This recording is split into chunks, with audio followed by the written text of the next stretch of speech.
Kalau dia lupa fase ini dalam kehidupannya, ya siap-siap panen di belakangnya agak berat. Ayo, jadi 5 ya tadi fase transisi batin kita setiap usia kita bertambah.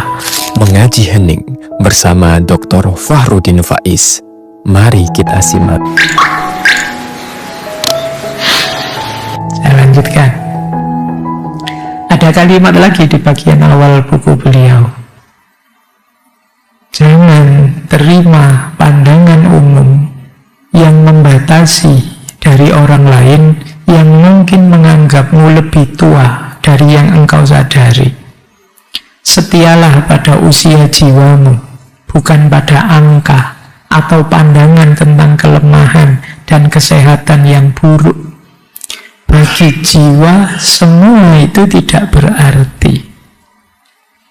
Jadi beliau ini melihat ya masyarakat umum, pandangan umum itu yang dilihat hanya fisik kita. Menyebut tua itu ya dasarnya fisik. Rambutnya sudah putih kah, kulitnya sudah keriput kah, umurnya sudah banyak, ya kan hanya ini yang dilihat. Padahal hakikat tua yang itu kematangan tadi tidak bisa dilihat di luar. Maka kalian jangan terlalu sibuk dengan komentarnya orang tentang dirimu. Biasanya kan kita panik gitu kan kalau orang ngomentari kita, apalagi fisik. Karena itu jangan terima pandangan umum yang membatasi dari orang lain. Jadilah dirimu sendiri, matangkan dirimu. Setialah pada usia jiwamu, bukan pada angka, bukan pada kelemahan atau kesehatan fisikmu. Engkau bisa tetap hebat berapapun usiamu. Ini yang beliau maksud di soul. Oke, ini kalimat-kalimat ini bisa kita temukan di awal buku. Yuk, kita mulai masuk ke konsep-konsep dari beliau. Nanti di buku itu beliau menjelaskan ada 5 transisi batin seiring usia kita bertambah. Ya. Ini tidak dari sejak lahir ya, tapi dari sejak kita sadar tentang diri kita, biasanya di usia muda. Dari sejak kita muda menuju tua itu ada 5 tahapan yang kita alami.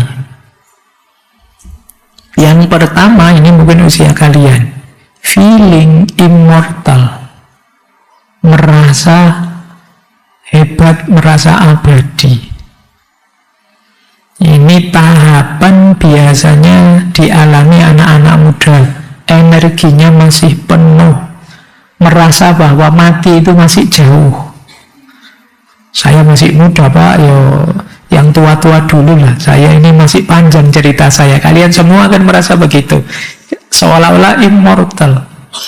Jiwa kita masih penuh dengan ambisi, pencapaian, petualangan, membangun identitas.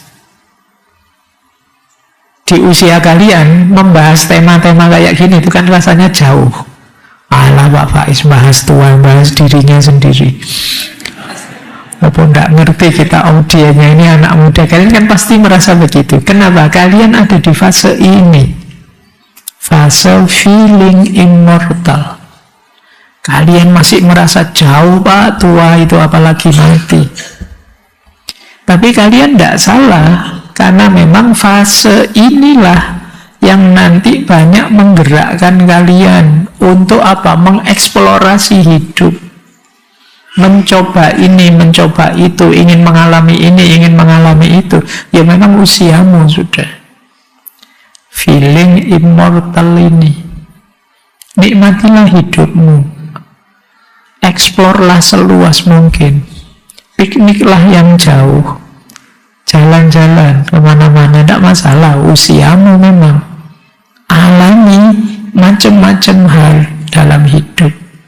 Wajar. Jangan malu-malu. Jadi kan sering mungkin ada ya karena belajar filsafat, belajar tasawuf kan merasa wah ini tidak hakiki Pak. Wah, engkau waise nikmati dulu hidupmu. Karena kalau kamu belum bisa menikmati hidupmu, gimana kamu ridho dengan ketetapannya Allah atas hidupmu? Jadi healinglah, pikniklah, dolanlah yang jauh. Usiamu memang usia itu, explore lah, tidak masalah.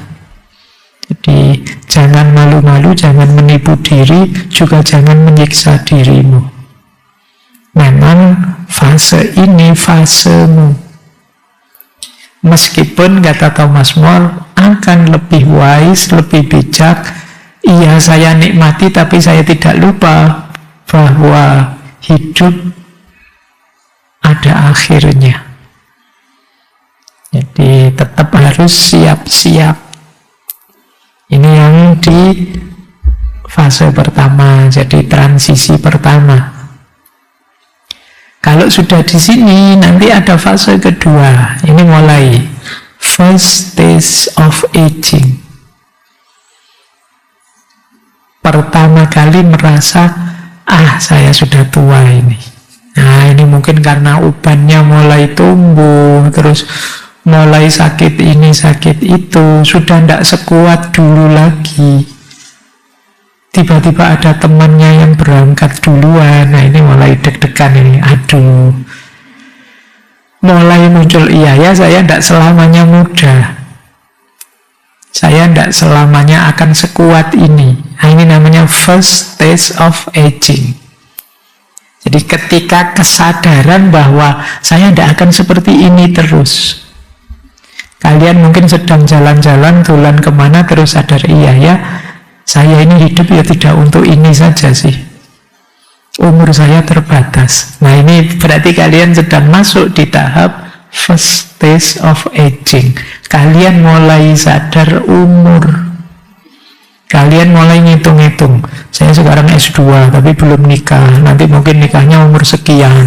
Terus punya anak saya kalau mahasiswa saya sudah umur sekian. Wah tua banget anakku nanti sudah pensiun saya. Gimana biayai anakku kuliah? Mikirnya mulai ke sana. Itu first stage of aging. Kalian mulai merasakan pentingnya hidup lebih serius karena usia semakin bertambah. Loh, sudah di atas 20 saya. Wah, sudah 25, ini sudah saatnya nikah, kok masih belum apa-apa saya. Oleh karena mulai gelisah tentang umur, mulai first stage of aging. Saya tidak tahu apa sudah ada yang masuk ke sini kalian. Kalau ada, ya bahasa kasarnya mulai tua. Jadi mulai tua itu kesadaran bahwa kalian mulai menganggap penting umur. Kalau di yang pertama tadi kalian peduli amat dengan umur, inginnya menikmati hidup, mengeksplorasi hidup. Tapi begitu masuk ke yang kedua mulai sadar, iya ya, umur ini tidak boleh sembarangan saya. Masa depan tergantung sekarang ini. Ini fase kedua. Terus fase ketiga, settling into maturity. Mulai settle, mulai mencapai dewasa. Kalau tadi di yang kedua mulai ada panik-paniknya kan, ada mulai gelisahnya, ada cemasnya. Tapi sekarang di fase ketiga ini mulai menerima hidup. Iya ya, hidup ini memang terbatas. Berarti saya harus siap-siap. Nah ini orang menyebutnya mulai dewasa, mulai matang, mulai sadar untuk tidak sekedar mengejar karir, harta, dan lain sebagainya. Tapi saatnya hidup dengan penuh makna, menjalin relasi yang baik, juga kebijaksanaan. Ini fase kedua, settling into maturity. Mulai mulai bisa milah, oh ini penting, ini tidak penting. Nah ini ranking 3, lebih tidak penting lagi. Kalian sudah mulai begitu, sudah mulai matang kalian. Tapi kalau tidak bisa membedakan ini, kalian belum settle into majority. Jadi cirinya itu tadi ya, bisa menemukan prioritas hidup, bisa lebih dewasa menyikapi persoalan. Oh ini urusan kuliah, ini penting untuk masa depanku. Ini kan cuma nongkrong di kafe, tidak apa-apa lah, sekali-sekali absen misalnya. Ini kamu lebih tahu mana yang lebih penting.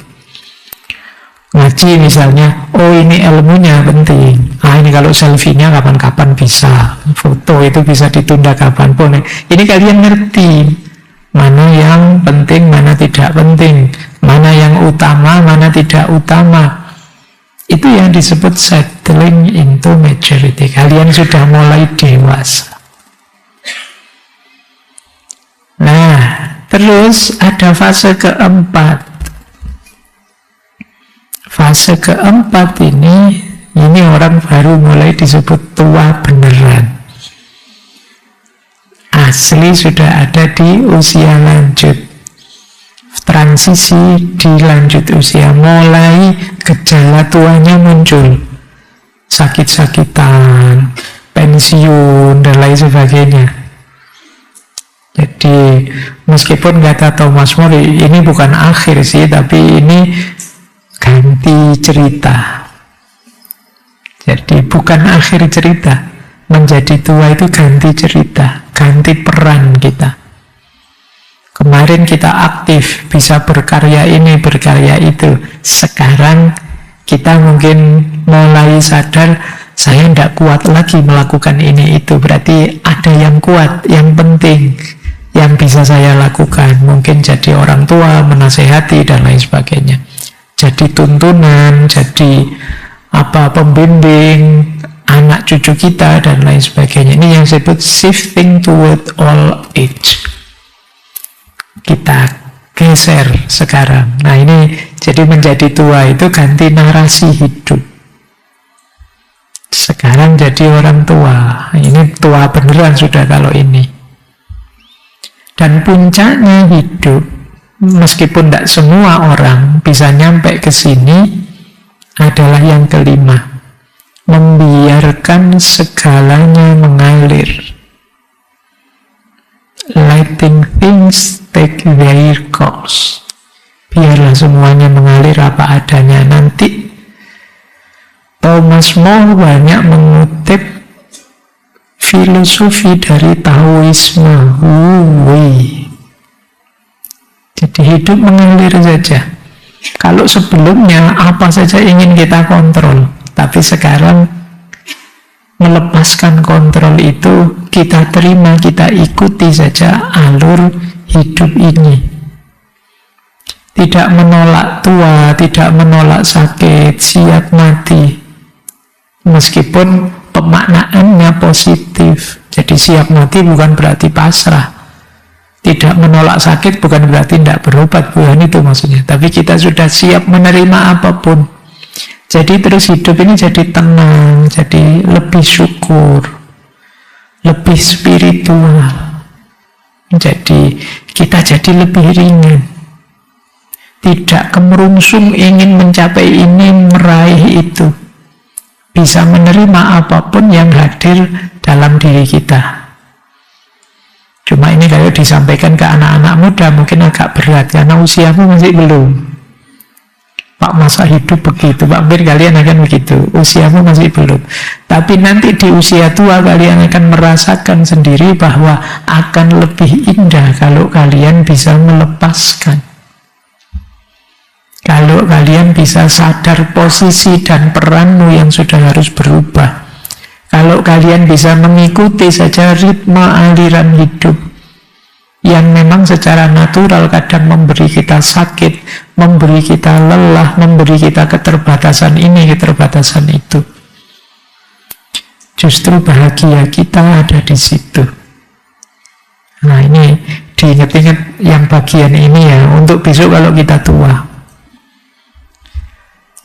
Cuma yang masih muda, ikuti seperti tadi ya, ikuti dorongan jiwamu untuk mencapai ini, mencapai itu, target ini, target itu, ngeritik ini, ngeritik itu, demo ini, demo itu, monggo saja. Ya memang usiamu di situ. Tapi nanti pada akhirnya kalian harus sadar keterbatasanmu. Jadi itulah kenapa nanti seperti kisah di Simone de Beauvoir 2 minggu yang lalu, ketika Buddha Gautama melihat bahwa hidup ini ternyata memang hakikatnya menderita, karena semua orang pasti tua, pasti sakit, dan pasti mati. Siapapun dia, sehebat apapun dia, sebesar apapun gajinya, itu dia ya nanti akan mengalami tua, mengalami sakit, dan mengalami mati.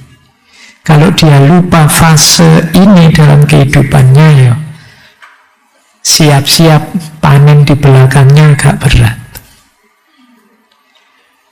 Ayo, jadi 5 ya tadi fase transisi batin kita setiap usia kita bertambah. Dimulai yang paling muda, kemudian tadi memasuki gerbang tua, nyaman di usia tua, sampai akhirnya bisa melepaskan, membiarkan segalanya mengalir. Baik, ambil nafas dulu, biar kalian tidak tegang. Insya Allah semuanya besok tua kok. Tidak harus dilawan tua itu. Ya, ini isu-isu utama dari buku itu.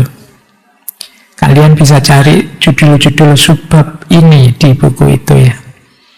Nanti ada old body, young soul.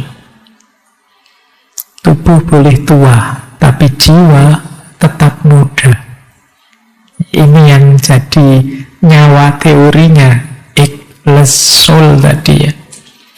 Tubuh kita memang pasti menua, rambut bisa putih, sendi-sendi melemah, daya tahan berkurang. Jadi ini cirinya orang tua. Nah, tapi jiwa tidak harus tunduk pada hukum fisika tubuh, kata Thomas More. Jiwa masih tetap bisa segar, masih tetap bisa penuh rasa ingin tahu, bisa tetap kreatif, bisa tetap semangat. Jiwa itu timeless. Jadi kita bisa usianya 70 tapi tetap semangatnya 20. Itu jiwa. Meskipun nanti ya dia dibatasi oleh fisiknya. Oleh karena itu, karena jiwa ini timeless, dia bisa semangat terus meskipun usia tua. Kalau ada orang memaknai tua berarti harus berhenti bermimpi, berhenti bermain, berhenti berkarya. Thomas More tidak setuju itu. Jadi semangat jiwa tidak boleh dimatikan meskipun sudah tua. Orang tua bukan berarti kehilangan vitalitas hidup, tapi memang seperti saya bilang tadi, ganti cerita. Mungkin kalau di usia muda pekerjaan-pekerjaan banyak yang mengandalkan tenaga, tapi di usia tua ganti sudah, bukan itu aktivitasnya, dan tetap bisa kreatif kok. Ya tidak harus angkat-angkat lagi, tidak harus dari jam 8 pagi sampai jam 4 sore. Tapi mungkin pekerjaan-pekerjaan lebih ringan, lebih santai, meskipun maknanya tetap dalam. Itulah kenapa old body, young soul. Jadi kata Thomas More, jangan terobsesi mengejar awet muda fisik. Jadi kalau begitu tua itu kan banyak orang yang terbalik, dia fokus, waduh keriput ini, waduh rambut putih ini, terus fokus ke situ, gimana ndak keriput lagi, gimana ndak putih, gimana tubuhnya jadi kuat seperti muda. Itu kata Thomas More, ini salah fokus. Fokusnya harusnya ke batinnya, ke jiwa, gimana melayani jiwa yang masih vitalitasnya tinggi. Jadi masih punya semangat ini itu, mengejar ingin tahu, kreativitas, spiritualitas. Jadi kata Thomas More, fokuslah pada keeping the soul young, menjaga jiwa agar tetap muda. Jadi bukan pasrah dengan sudahlah saya tua, sudah tidak saatnya lagi untuk mikir ini, mikir itu, mimpi ini, mimpi itu, tidak begitu. Jiwa kita masih bisa, meskipun tetap harus bijaksana, milih aktivitas dan mimpi yang cocok dengan situasi. Jadi ini yang dia maksud dengan old body, young soul. Inilah kenapa terus jiwa disebut ageless, nggak mengenal usia. Lanjut lagi, isu kedua yang diangkat, melankoli. Orang tua itu biasanya cenderung melankolis. Teman-teman ingat ya, dulu kita pernah belajar tipe-tipe kepribadian. Ada sanguinis, ada flegmatis, ada 4 itu kan, salah satunya melankolis. Orang tua itu biasanya cenderung melankolis, lebih suka merenung, lebih pendiam, gampang sedih, gampang tersentuh, kadang-kadang murung.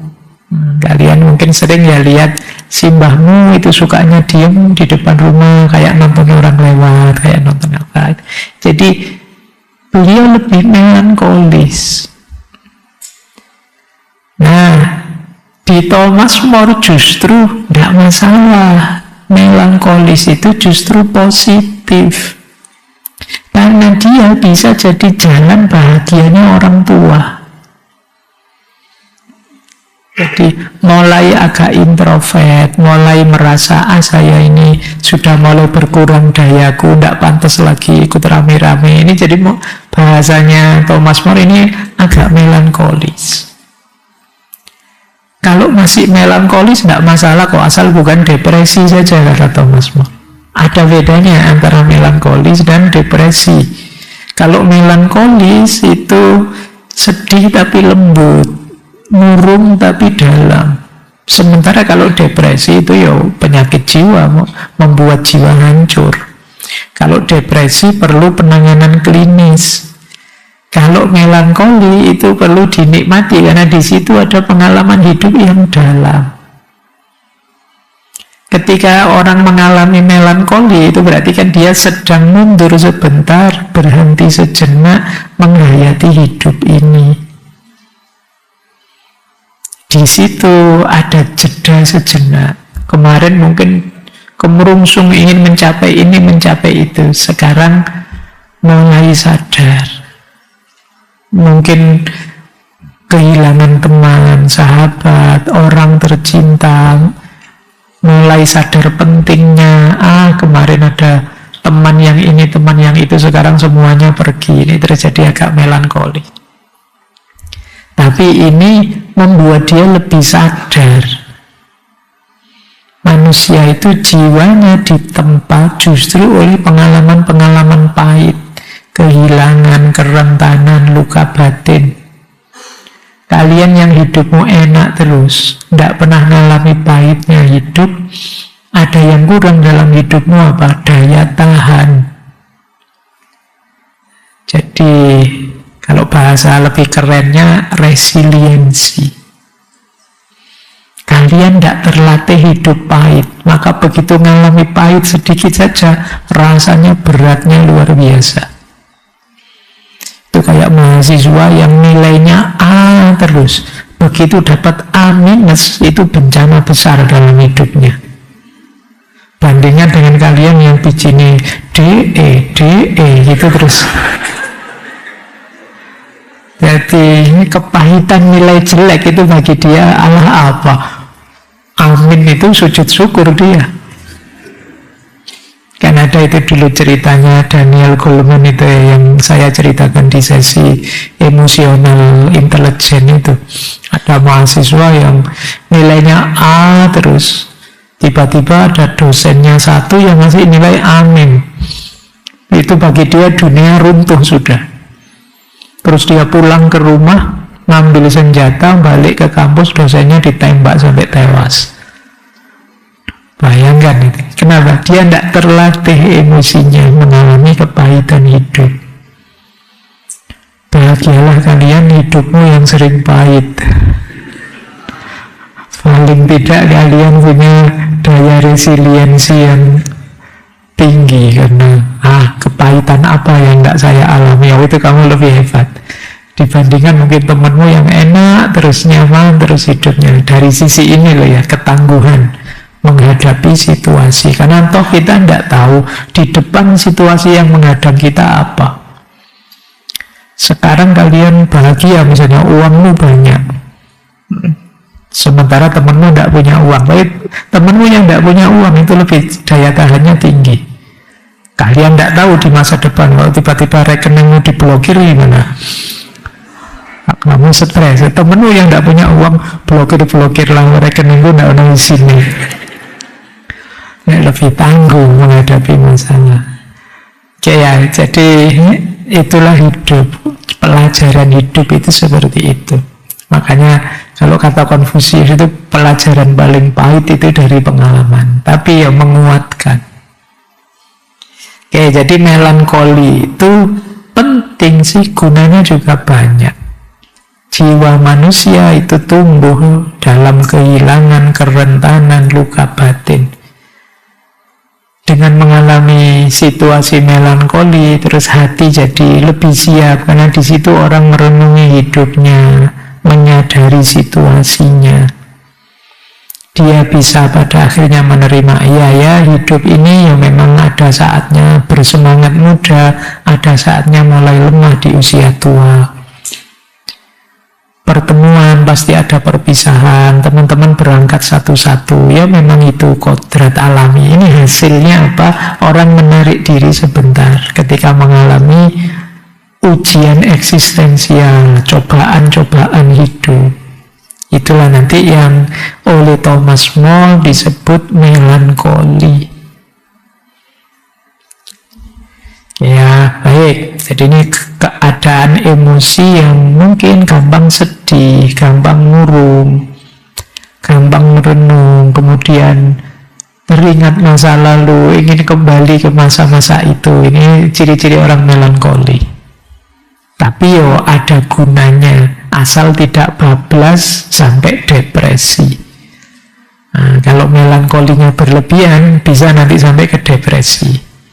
Tapi sampai level tertentu melankoli ini berguna. Paling tidak jadi rem dalam hidup kita untuk tidak berlebihan.